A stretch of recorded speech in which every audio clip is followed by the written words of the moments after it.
Welcome to Juja. With me here is a very prominent leader, and I want to give him a chance to introduce himself. Karibu sana. Thank you, Florence. Yes. My name is Anthony Kirori from Juja. I'm an innovative manufacturer. Basically what I do, I take paper, convert to wood to make pencils. Now why do I do that? It's because in Kenya, mtu haruhusiwi kukata mti ndio atengeneze pencils. Therefore, all wooden pencils in the country are imported. And when we import the pencils, inamaanisha we are exporting kazi. So basically, wakati nilijua huwezi kukata mti ndio utengeneze pencil, na tulifundishwa paper comes from wood, nilichukua hiyo knowledge, nikachukua karatasi, nikafanya iwe mbao, ndio sasa tuweze kutengeneza pencils. And therefore, technically, what have I done? I'm creating employment in Juja. I also make road studs. Those are the things, the cat eyes, zile zineko kwa barabara, ukiosha taa gari usiku, unaweza kuona.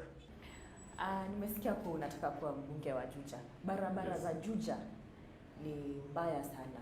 What are you going to do as a leader? Yes, it's true. Nataka kuwa MP wa Juja. Now, ni ukweli barabara zetu za Juja ni mbaya. But you know what the funny thing is? Ukienda Gatondo North, Gatondo South, barabara zao ni mzuri sana. Lakini maramia wanatoa wapi? Wanaitoa Juja. Wanaitoa Juja, watengeneza barabara zao. Zetu, kule Maram imetoka, zinabaki kama ziko mbaya. Hapo ukiangalia, hapo kuna kaujanja kidogo kamekosekana. Na nikikuwa MP, sasa ujanja itapatikana. Basically, let me say them by sections. Tuseme by wards. Nimetoka Nyashaba, that's Witeithia ward. Kuna hii barabara kutoka Ndarugo mpaka Nyashaba imeenda mpaka Flats. Hiyo barabara was supposed to be tarmacked, lakini kuna shida. Kuna wenye mashamba kadhaa ambaye walileta objection juu barabara inapitia kwao, and therefore the project for tarmacking the road was stopped. Kwa hivyo nikikuwa MP nitafanya nini? Ni kwenda kukaa na hao wenye shamba tuweze kusikizana nao vizuri. Something else nitawaambia ni hao wenye shamba, anytime tarmac inapita karibu na shamba yako, the value of the property increases. And another thing, you will also be traveling more comfortably kwa barabara mzuri ya lami kuliko hizi barabara tunatumia. Hii barabara ya Juja Farm, ile shida kubwa iko, tukisema ukweli, ni budget. Haiko kwa supplementary budget. Nikikuwa MP, nitaenda nifuatilie, nihakikishe hizo pesa they are specifically meant for Juja Farm. Juu sahi nini inafanyika? Contractor anafanya kazi, halipwi kwa zile certificates amefanyia kazi, anasimamisha. Na hivyo ndivyo tutakuwa tukiendelea. What is missing? We are missing someone, an MP who can adequately lobby, who can be able to follow the issue properly. Tukienda Juja ward, when president alikuwa amekuja pale kanisa PCA, alisema hii barabara kutoka hapa hivi kwa St. Paul Gashororo all the way mpaka pale Juja Gatondo Road, it's going to be tarmacked. That is a very easy job to be done. If only we can get somebody ule akishaikuwa MP ataweza kufikia kwa president vizuri na amuongeleshe, amkumbushe vizuri kabisa. Tukiangalia upande wa Murera is very simple. The problem with Murera, the roads have not been classified. So that one, it's just an issue of them being classified, and then we can be able to have the roads now well funded. For that award, kuna hii barabara inatoka kutoka Kikumari ipitie Juja Farm, Mwalimu Road itaenda itokee mpaka Kagundo Road. Hiyo pia ile kitu inataka tu ni lobbying. Therefore itamaanisha mtu wa Theta ataweza kutoka Theta tukianzia Pakimbo vizuri na barabara ya lami all the way to the airport. Yeah? Mchana usiku kwa barabara ya lami. Pia hiyo all it needs is lobbying. Basically, long and short, there are many resources earmarked kutumika Juja. Ile kitu tu imekosa ni mbunge ule anaweza kujitokezea vizuri, and someone who can articulate issues. And I'm definitely more than capable to do that. So that was so interesting, asante sana. So tell us about the health. Gashororo, Juja hospitali Kuna shida kubwa hapo hivyo. Hiyo ni ukweli. And I fully agree with you. Thank you for the question. Hiyo maneno ya health kweli kuna shida kubwa sana. However, a few years ago, I came across information that top American ophthalmologists, an ophthalmologist ni wale madaktari wa macho, what they do in their summer holiday, kuanzia June, they go to developing countries, alafu wanapatiana free services. So when I looked zile countries walikuwa wanaenda, I noticed there was not a single country in Africa. So I got in touch with them na nikawauliza, mnasema you are helping the developing world, yet you don't come to Africa. Isn't that an oversight? Wakaangalia, they were quite surprised, wakasema from 2016, they'll make sure they'll start coming to Africa. Then I didn't give up at that. Nikawauliza, kwa maana hii idea imetoka Kenya and Kenya is in Africa, si basi mkubali mkuje Kenya? Wakasema ni sawa, tutakuja Kenya. Sasa nikawaambia, juu mmekubali kuja Kenya, na idea ni mimi nimetoka nayo, idea ni yangu, na sababu mnakuja Kenya, si tumalize mara moja tu na mkubali mkuje tu kule nimetoka, mkuje Juja. Wakasema ni sawa. I identify a hospital they could come to. Within Juja constituency, they could only come to Kalimoni Mission Hospital. Fortunately, Kalimoni Mission Hospital is run by the Catholic Church. So wakati walisikia hivyo, Kalimoni Mission Hospital, wakauliza who runs it, wakasikia the Catholic Church, in their mind walifikiria ni hospitali kubwa sana. Lakini wakati walikuja, walishtuka. Kwa nini Kalimoni Mission Hospital iko na one operating theater? So they came 2016, 17, 18, but in 2019 waliniambia, after kuangalia the records of the people they had treated in 2016, 17, and 18, waliona numbers in Kenya, they are very low compared to other countries. Sasa wakasema, watakuja only one more year, and then they'll go to another country. Now, when they started coming to Kenya, waliniambia, ati by virtue of coming to Africa, they got a lot of donations, and they wanted to bring them. Lakini sasa shida, ule mtu anawalipia the Kenya Medical and Dental Practitioners Board, lazima ulipe some fees, ni mimi ninalipa. It comes from my pocket. The first time they came, I could only afford to pay for 3 of them. Now, the others who came, they could not practice. So they became tourists, wakaenda Masai Mara, kule walienda Mombasa and all that. Then, wakati walikuja Kalimoni Mission Hospital, operating theater ni moja. So in case of an emergency, they have to stop doing what they are doing for the emergency, ikuwako attended to. When the operating theater is free, waendelee. So there are a lot of problems. So waliniambia wataacha kukuja, lakini hawataki kuacha. Wakiacha kukuja, hawakuji juu hakuna watu wako na shida za macho. Watu wengi wako na shida za macho, lakini it's because of our facilities. Alafu pia they have a lot of equipment wangetaka kuleta huku hivi. Lakini nani analipia hiyo tax? Ni mimi. My pocket is very limited. Siwezi kulipia hizo vitu zote. As Anthony Kirori, a private citizen. But I become MP, I'll be able to lobby for the equipment to come in duty free. Now, what they said is this. For the equipment to come in, this part, 20% of the equipment will go to Kalimoni Mission Hospital. 80% of the equipment has to go to a public hospital. Na sasa hapo ndio ninaangalia, this is my goal. Nikikuwa MP, I'll be able to lobby for the equipment to come in free. If that equipment comes in free, we'll take it to Gashororo dispensary.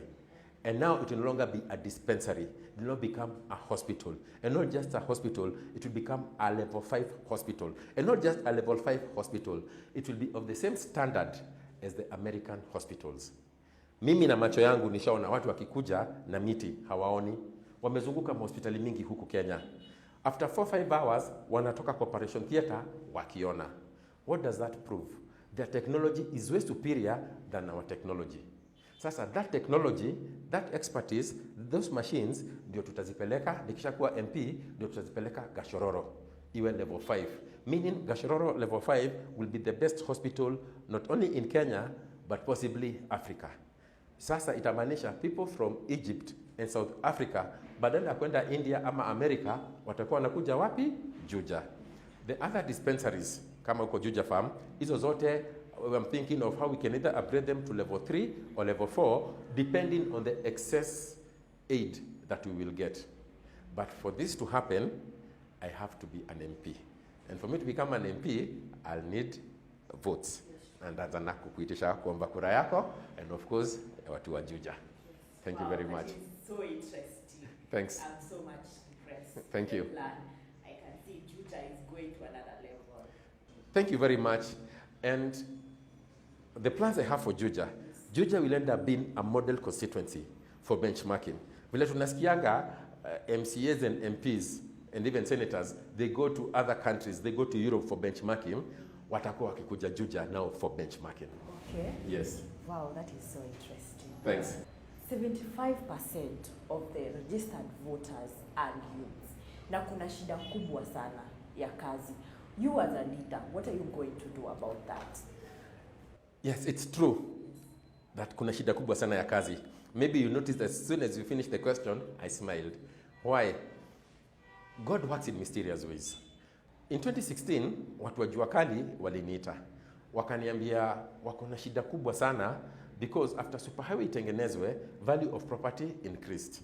Sasa hii upande ya stage ya Juja, ukitoka Thika, kutoka Juja sasa through Juja ukienda Nairobi, pale walikuwa wanafanyia kazi, the owners of the properties either waliuza, they rented them out ama wakeka containers. So end effect ilikuwa ni nini? Watu wa Jua Kali wakakuwa displaced. Hawako na pale kufanya kazi. Wakaniita, wakaniambia Kirori, tuko na shida. Tunataka kufanya kazi lakini hatuna shamba kufanyia kazi. Utatusaidia namna gani? Nikamwambia, juu niko na shamba pale Nyashava, ndawapatia 2 acres, either Nyashava ama kule Madito, 2 acres for 5 years for free. Wafanye kazi. After 5 years, miaka 5 ni mingi, mtu atakuwa amejipanga. Lakini wakaniambia barabara ya Nyashava, barabara ya Madito, hii ya Juja farm ni mbaya. Customers hawatakuja. Hawa wanataka kukaa karibu na superhighway. Juu hapo ndio kuna watu wengi. Sasa wakaniambia, juu sasa hatuna any solution. Na wewe unaitwa Kirori. Unajua Kirori ni mtu wa kuona mbali. Wakaniambia, "Je, unaitwa Kirori, tumekuachia hiyo kazi, ujue vile utatusaidia." Now, fortunately, by the grace of God, the National Lands Commission, through the chairmanship of Bwana Swazuri, they had a court session in January 2017. Na walikuwa wanataka kuangalia all the grabbed parcels of land within Kiambu County. In Juja zilikuwa 6. Ofisi ya DO, kanisa, can you imagine somebody grabbing a church? Na unauza. So kulikuwa na ofisi ya DO, church, nursery school, road reserve, public toilet pale next to Senate, and the youth polytechnic near JKUAT. So those were the grabbed parcels of land.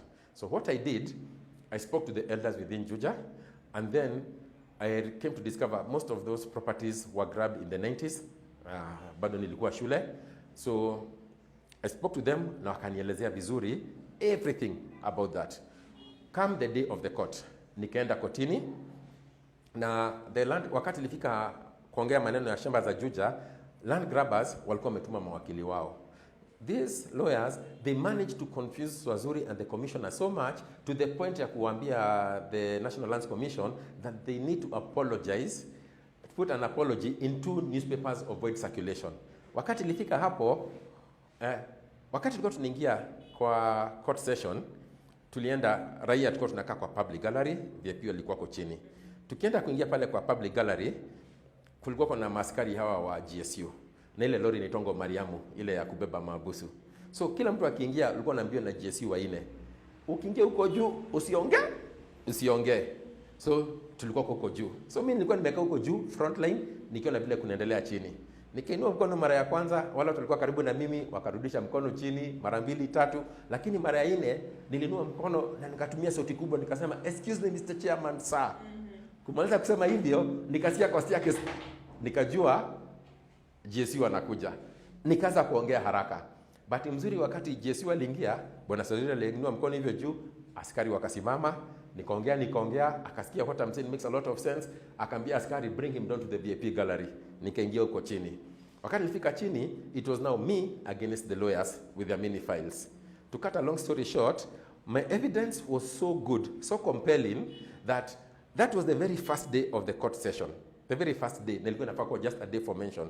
But Swazuri was so impressed with the evidence from Juja, akasema he directed that the court has to go to Juja that very afternoon, that same afternoon of the first day. Sisi wote tulikuja huku Juja, tukaangalia mashamba zote, na Swazuri akafurahi sana. To cut a long story short, due to my evidence, all the 6 parcels of land zilirudi. And the titles now are for the people of Juja. Now, kama uko na shamba na hauna title, kama uko na nyumba umenunua mashamba pahali Juja na hauna title, nikikuwa MP, kama nilikuwa raia nilileta 6 public properties na zilikuwa na court cases, je yako je? Hiyo si kazi tutamaliza haraka. Anyway, let's get back to hii maneno ya kazi. So, wakati shamba zilirudi, in April 2018, I was lucky, nilikutana na the governor at the time, Bwana Waitito. Nikamwambia, tuko na JKUAT. About 400-500 meters, there's a land for a polytechnic. In Juja Farm, kuna another polytechnic. Practicals zitafanyiwa wapi? Akauliza nataka nini? Nikamwambia, my suggestion is this. Juu tuko na JKUAT na polytechnic, hii shamba iko hapa katikati, tuitumie for jua kali purposes. Akona, it makes a lot of sense. Akaniambia niandikie MCA ni atampatia barua.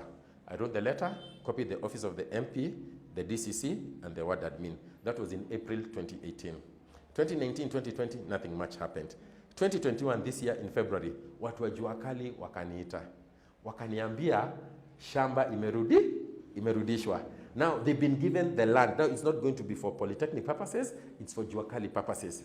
Tukakutana kwa shamba, walikuwa wamefurahi sana, wakaniambia watanichinjia ile mbuzi inaitwa thenge ya rangi moja. Ni vile walikuwa wamefurahi.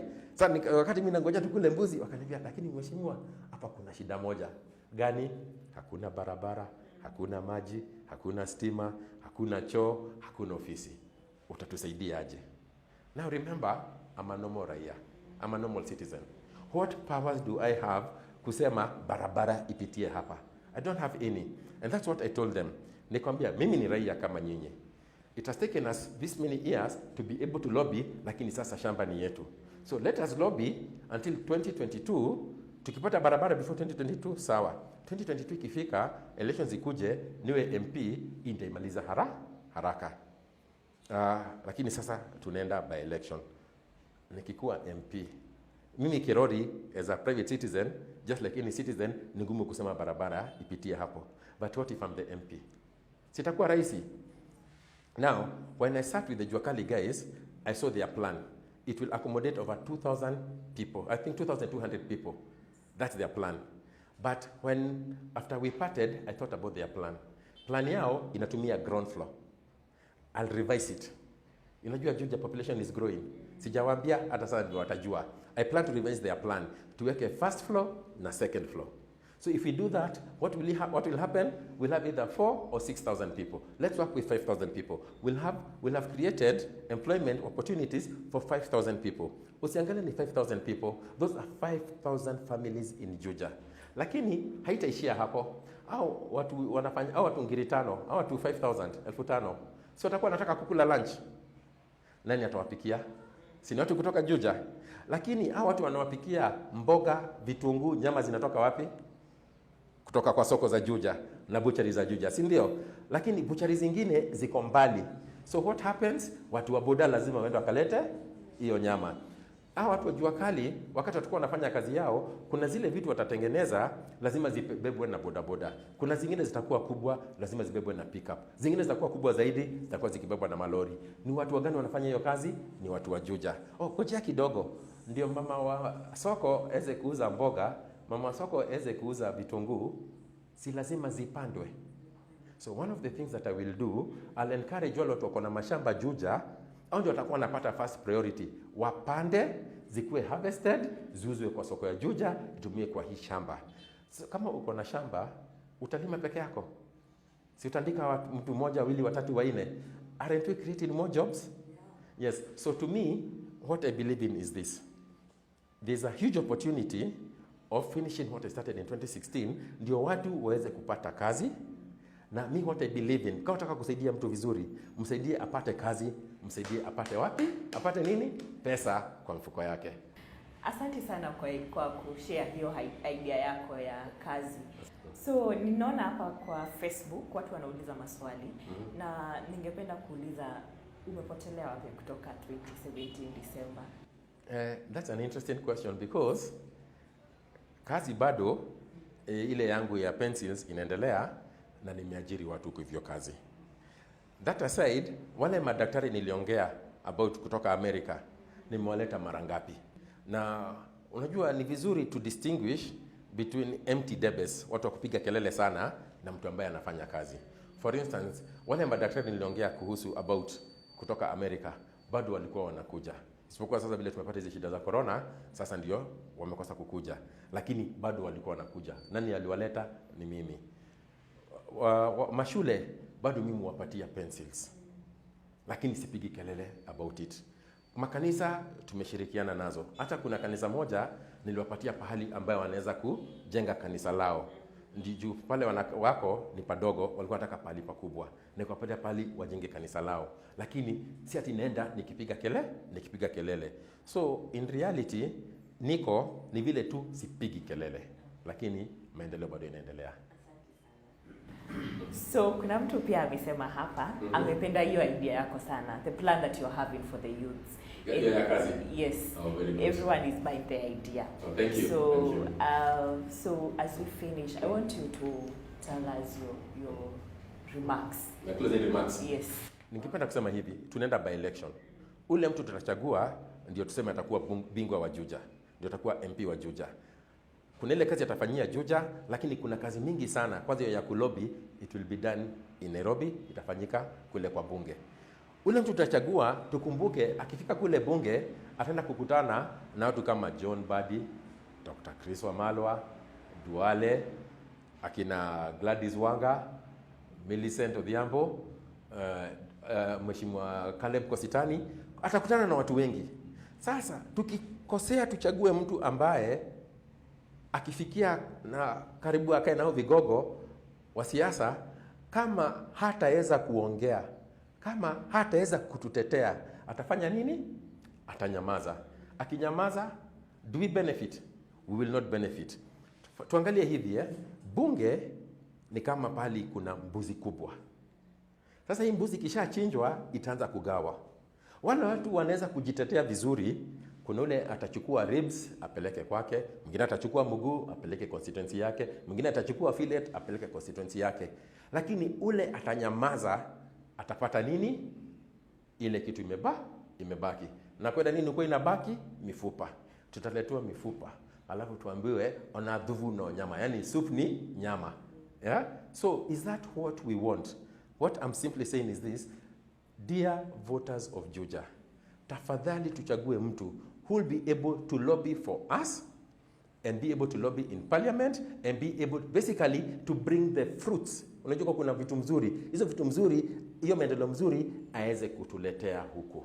I mean, we were promised a road by the president wakati alikuja PCA kutoka St. Paul Gashororo mpaka Juja Katondo Road. Hii barabara ya Juja Farm with effective lobbying ingekuwa kishakuwa ya lami. Ile anyashaba vile nilisema, hizo vitu naongea za kazi, they are all possible but only if we get an effective MP. Also tunaongea kuhusu health. I mentioned I can be able to transform using my American contacts Gashororo hospitali iwe level 5 and the best hospital not only in Kenya but in Africa. But for that to happen, I need to be an MP. Therefore, I humbly request for your vote. Asanteni sana na Mungu awabariki. Asante sana Bwana Mheshimiwa Anthony Kirori.